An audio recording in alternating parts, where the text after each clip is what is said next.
शासकीय परिचारिकांच्या Maharashtra government nurses फेडरेशनच्या वतीनं आज राज्यभरामध्ये 2 तासांचं तीव्र काम बंद आंदोलन पुकारण्यात आले। गेल्या अनेक महिन्यांपासून शासनाकडे वारंवार पाठपुरावा केला जातोय, मात्र तरीही परिचारिकांच्या रास्त मागण्यांकडे प्रशासनानं डोळेझाक केली आहे, हा आरोप करण्यात आलाय। तर परिचारिका, परिसेविका, विभागीय परिसेविका, पाठ्यनिर्देशिका, सहाय्यक अधिसेविका आणि अधिसेविका अशा अत्यंत महत्त्वाच्या संवर्गातील हजारो जागा या सध्या रिक्त आहेत, मात्र त्याची भरती होत नाहीये। त्यामुळे हे 2 तासांचं नर्सेसचं काम बंद आंदोलन पाहायला मिळतंय। अर्थातच रुग्णसेवा लक्षात घेऊन हे आंदोलन केलं जातंय।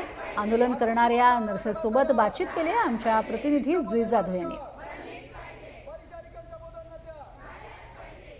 महाराष्ट्र गव्हर्नमेंट नर्सेस फेडरेशनच्या वतीने आज 2 तासांचं काम बंद आंदोलन करण्यात आलं आहे। सध्या मी आहे जे रुग्णालयामध्ये आणि त्यांच्या काही विविध मागण्या आहेत। आज आम्ही हे 2 तासाचं काम बंद आंदोलन करतोय। हे शासनाला इशारा आंदोलन आहे।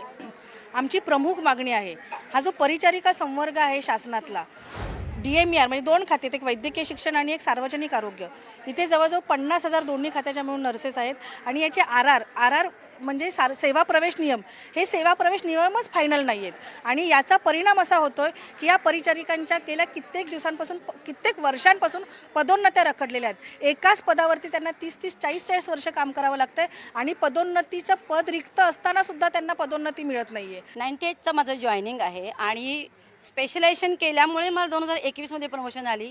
अन्यथा JNMवरती मला आत्तापर्यंत परमिशन आलं असतं की नाही माहिती नाही। ह्याचं कारण एकच आहे की सेवा प्रवेश नियम निश्चित नसल्यामुळे शासकीय सेवेमध्ये प्रमोशन दिले जात नाही आहेत आणि हा आमचा अडथळा आहे। 2 जून 2025 रोजी हा 150 दिवसाचा कार्यक्रम शासनाने ठेवला होता की याच्यामध्ये आमचे RR फिक्स केले जातील आणि त्याची मुदत 2 ऑक्टोबरला 2025 रोजी याची संपुष्टात आलेली आहे मुदत। पण त्यानंतरही आज इतका काळ जाऊन जवळजवळ आता 8-9 महिने झाले तरी शासनाची दखलच घेत नाही। काम चालू आहे, काम चालू आहे, आपण जोपर्यंत मागत नाही तोपर्यंत शासन आमच्याकडे लक्ष देणार नाही आहे का?